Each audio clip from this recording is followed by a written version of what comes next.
كل نفس ذائقة الموت صدق الله العظيم إن الله وملائكته يصلون على النبي يا أيها الذين آمنوا صلوا عليه وسلموا تسليما اللهم صل على سيدنا محمد وعلى آله وصحبه أجمعين برحمتك يا أرحم الراحمين. Honorable scholars, my dear brothers, my elders, Assalamu alaikum wa rahmatullahi wa barakatuh. Without going into any sort of introduction, let's go directly and address the topic.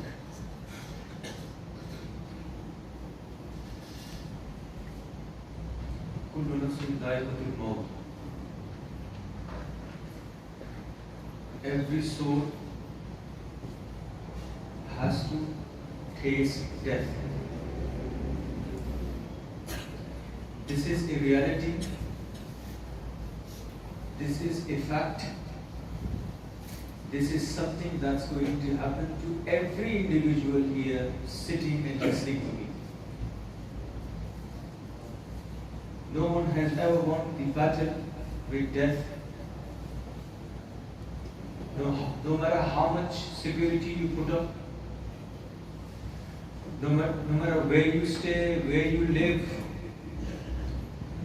surround yourself with bodyguards, no one can stop the angels of death from coming to your house, to wherever you are, and to take your roof.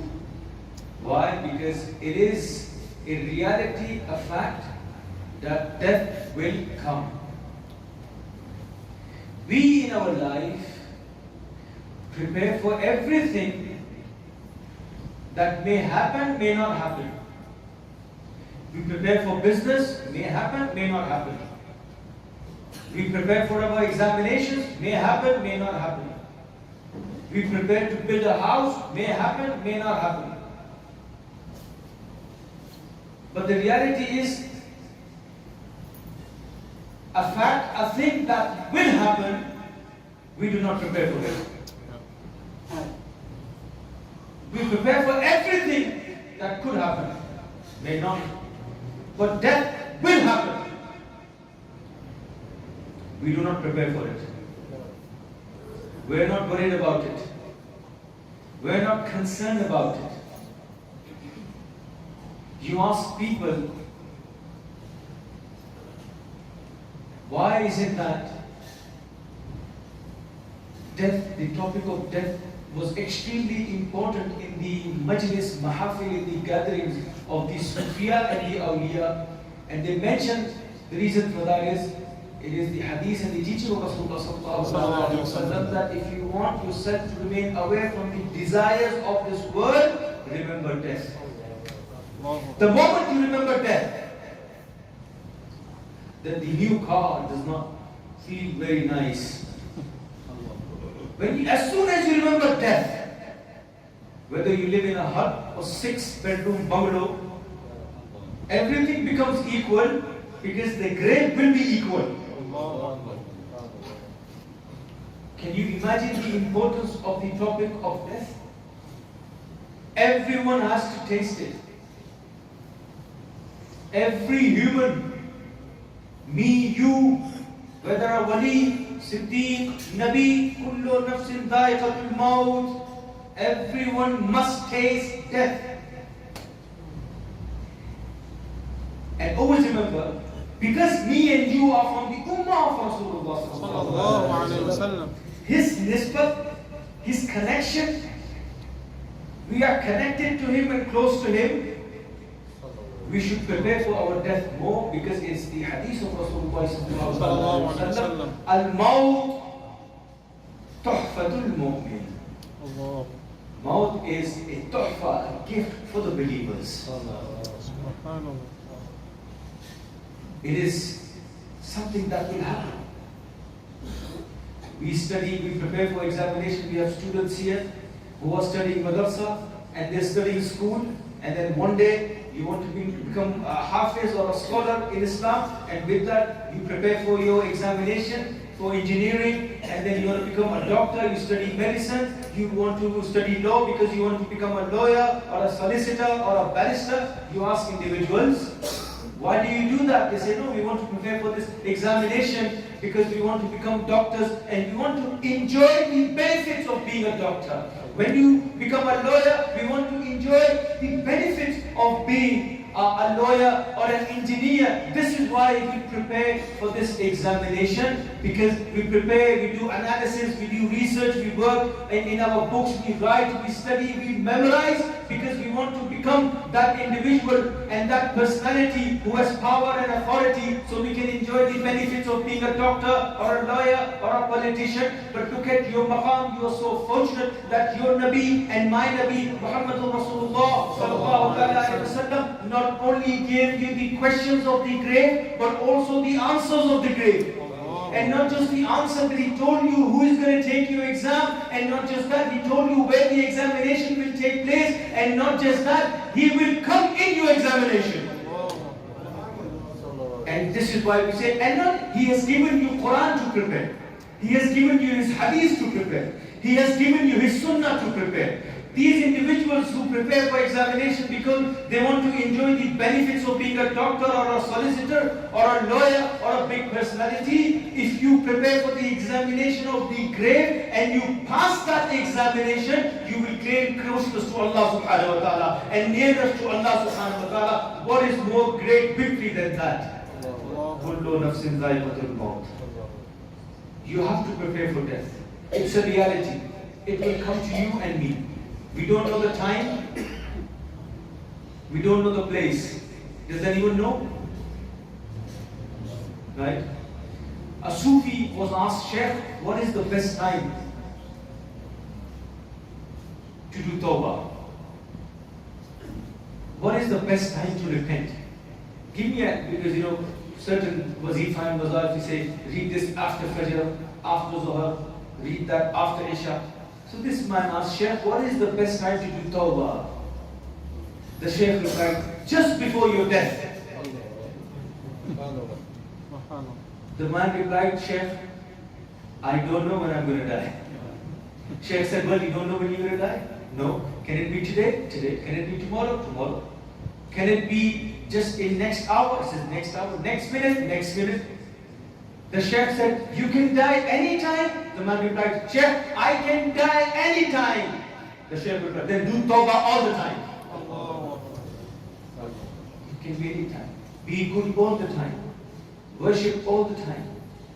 Follow the sunnah of Rasulullah sallallahu alaihi wasallam all the time. Follow his seerah all the time. Be close to Quran all the time. And remember, this death doesn't come to you. You don't taste death. It doesn't come to you to finish you.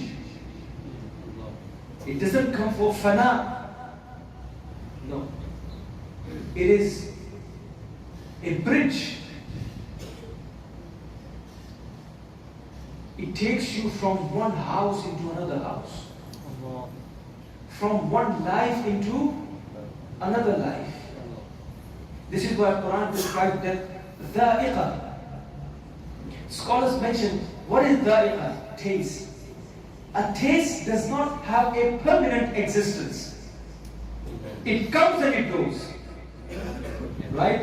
Maulana Ishtiyaq is going to give us some food. After Jummah, maybe biryani.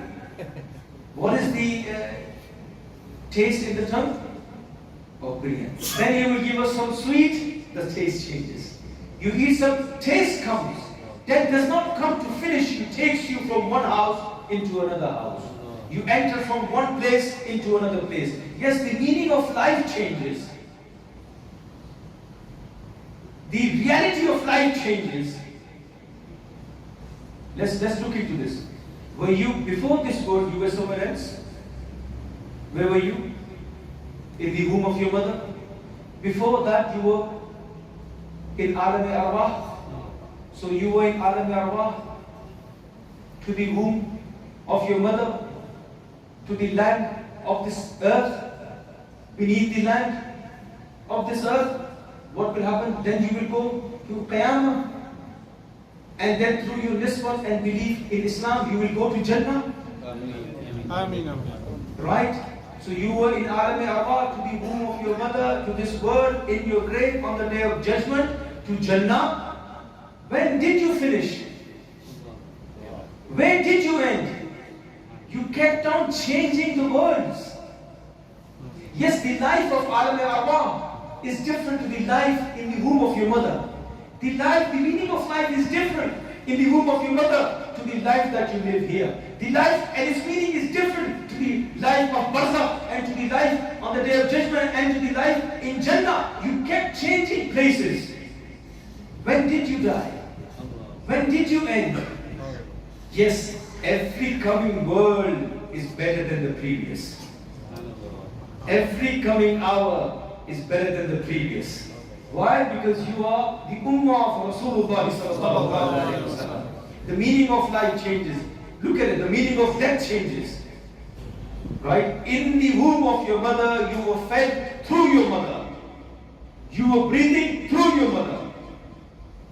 Right? If you tried to live in the womb of your mother like the way you live here, death. And if in this world you try to live the way you live in the womb of your mother, death. Here you have to eat yourself. You have to breathe yourself.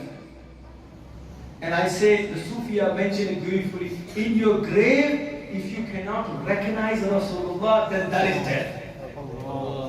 That is the end, that is humiliation. But when you recognize him, then that is peace in your grave, and then Jannah on the day of judgment. Ameen. It's important. And remember, every coming world is better than the previous. Isn't it? Think, this is why if you read Imam Suyuti and Imam Bayhaqi and what they have mentioned about the hadith of Rasulullah and the aqwal and the sayings of the Sufia and the scholars, you'll be surprised to understand about the reality of death.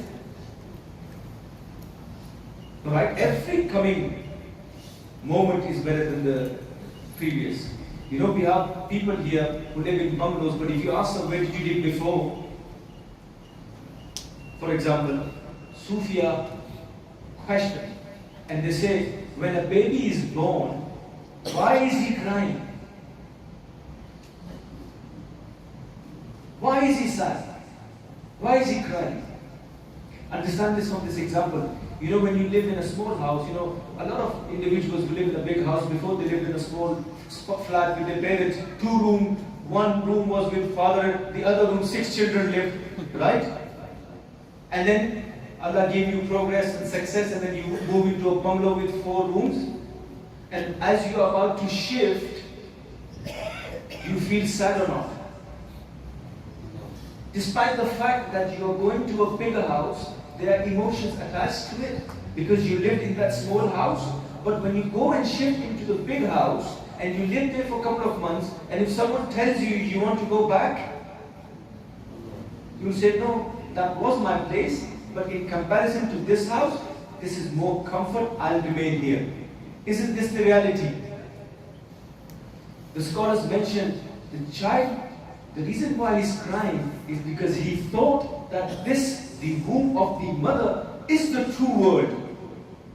And as he is coming, he is sad and he's crying, but suddenly he stops when he sees the beauty of this world, the capacity of this world, the fragrance of this world, the beauty and the wideness of this world. He stops crying and he thinks, this is true world now. If you ask the child, do you want to go back to the womb of your mother? People say, no, in comparison to this world, that is a prison. Similarly, when a believer passes away, every individual is crying, but he is smiling. Why? Because when he goes to grave and he answers all the questions, and when he sees the beauty of the angels, and when he sees his actions and his deeds in front of him, and when he smells the fragrance of Jannah, and when he can feel the air of Jannah, and when he has got the closeness of Allah, and when he sees the beauty of Rasulullah sallallahu alaihi wasallam, and if he is asked, do you want to come back to this world? He will tell you, no, this is true world, that was a prison. In comparison, every coming world is better than the previous one. This is why this is mentioned in Kitab al-Shifa of Qadi Ayaz that parents came to Rasulullah sallallahu alaihi wasallam, Ya Rasulullah, our daughter has died. Our daughter has died and we have no one to support us. Can you, with your miracle, bring her back to life? Prophet ﷺ went to Qabristan, commanded, Bi'iznillah, she stood up from the grave. Prophet ﷺ said, your parents want you back? What is your opinion? She said, I don't need anything, Ya Rasulullah. وَجَدْتُ اللَّهَ خَيْرًا لِي مِنْهُمَا. I don't need anything. I don't need the fragrance of this world. I don't need the land of this world. I don't need the vegetation of this world. I don't need the food of this world. I don't need the relationships. I don't need anything. Why? Because in my grave, I have found the closeness of Allah subhanahu wa ta'ala. Prepare for your death. An intelligent man is not that individual who fears for his death. He prepares for his death. Fear is not a sign of a believer. Believer starts preparing. You sit down, you prepare. Remember, this is why Imam Ghazali mentions that there are three individuals. When you mention death in front of them, there are three groups. And now contemplate which group do we belong to. He says when you mention death in front of them, the first group panics and says, stop talking about this. Change the topic. He says, these individuals have the weakest of Iman. Second group is when you mention death in front of them, they start doing tawbah. They start preparing for it. He says, Alhamdulillah, they have Iman. And he says, there's a third group that when you mention death in front of them, they start smiling and they're happy.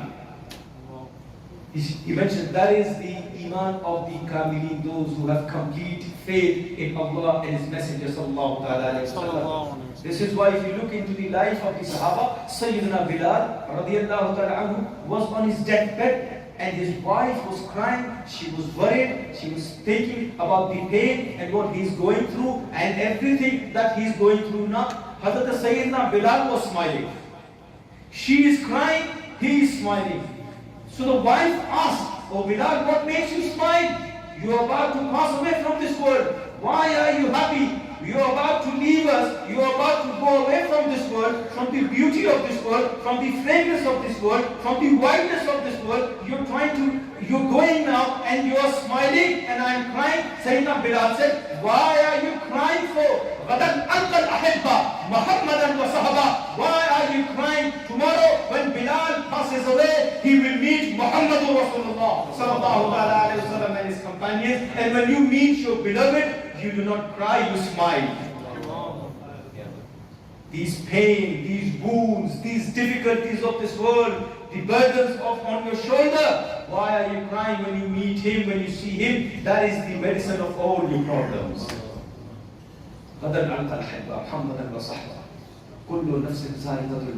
Prepare for your death. You've got 7 minutes? You've got 7. I've got 7 minutes. So what do? We prepare for our death. What do? And the reason I'm telling you this because this is Jummah. Jummah is not about lecture. Jummah is about looking within ourselves. It's about advice. It's about nasiha. It's a local gathering that we get. So what we do is we do what Sayyidina Umar said, "Hasibu anfusakum qabla an tuhasabu." Sayyidina Umar said, take yourself to account before you are taken to account of your judgment. Because this is the important aspect of Jum'ah. And death is something we don't talk about. Am I right or not? This is the least topic discussed within our gatherings. Right? Because we think, let's talk about something nice and something that makes you happy. No, death is reality. It's going to happen. It's going to happen to you and me. We have to prepare for it. And if you don't, then that's a problem. Why? Because, my friend, no one is going to come. It's going to be you alone. In your grave, you. And the questions. And the angels. Right? Who's going to answer for you? Right? Think about it. All your life, you wanted your name to be on the top. Am I right or not? You worked so that your name is recognized. Your name is popular, chairman of this company. My name. Right? Head of Islamic studies. My name. Sheikh of this tariqah. My name. Scholar of this masjid. My name. Lawyer, top class, doctor. My name. And look at the real. The moment death comes, the first thing that finishes is your name. Yesterday, your name, for example, was Zaid. Yesterday, Zaid is coming. Right? When is Zaid coming? Yesterday. You died today. When is the Mayyit coming? Yesterday, Zaid, where are you? Your ruh has left your body. Mayyit, where is the Mayyit? Finished. Your Mayyit now. Name is gone. Bungalow is not going to help you. Your name is not going to help you. And no one is going to be worried. If you think about it, no one is going to be worried about you. Sufis mentioned about an incident of a righteous individual who was about to pass away, and he had his father with him, mother with him, his children with him, his wife with him, and they were all crying. So he said to his father, "Why are you crying for?" He said, "Because when you pass away, who is going to look after me?" And asked the mother, "Why are you crying for?" She said, "When you pass away, who's going to ask about me?" And asked the children, "Why are you crying?" They said, "Well, if you go away, who's going to support us?" And he asked his wife, "Why are you crying?" She said, when you pass away, who's going to help me and assist me in my life? He said, "Pick me up." They all picked him up. And he said, "I'm surprised that the fact that I'm passing away and I'm dying, every individual is worried about himself and not me. What's going to happen to you? What's going to happen to you? What's going to happen to you? What's going to happen to you? None of you asked, what's going to happen to me?"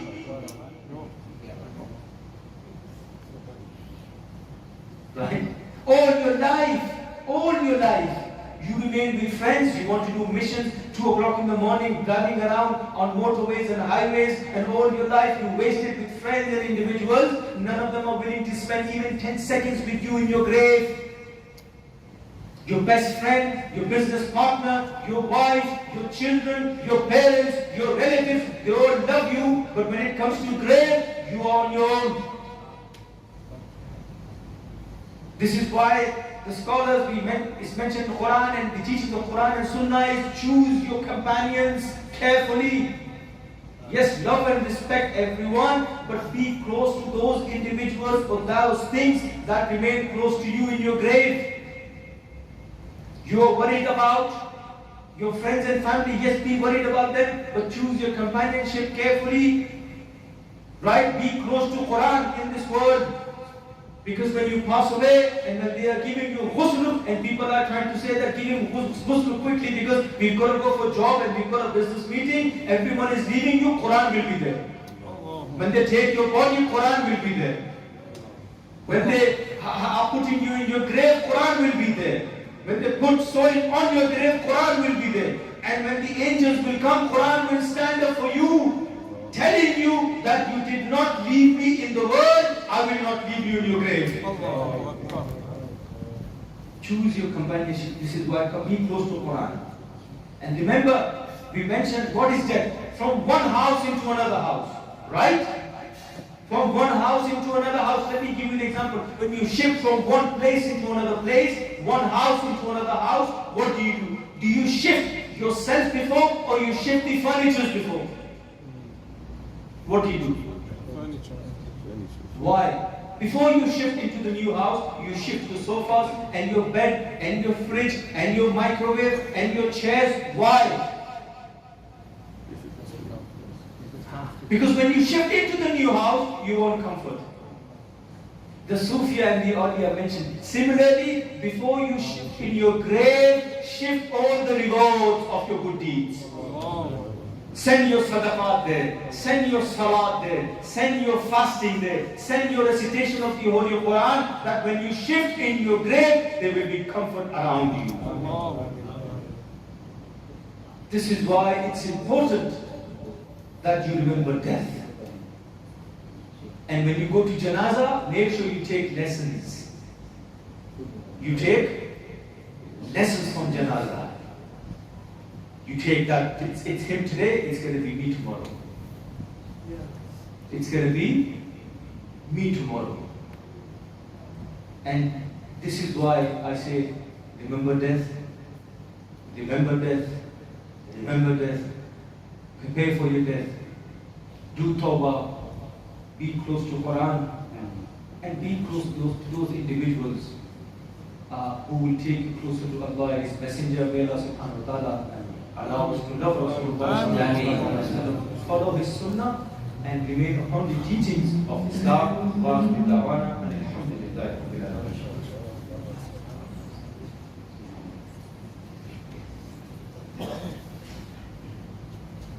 أعوذ بالله من الشيطان الرجيم بسم الله الرحمن الرحيم الحمد لله والصلاة والسلام على رسول الله صلى الله عليه وسلم السلام عليكم ورحمة الله تعالى وبركاته.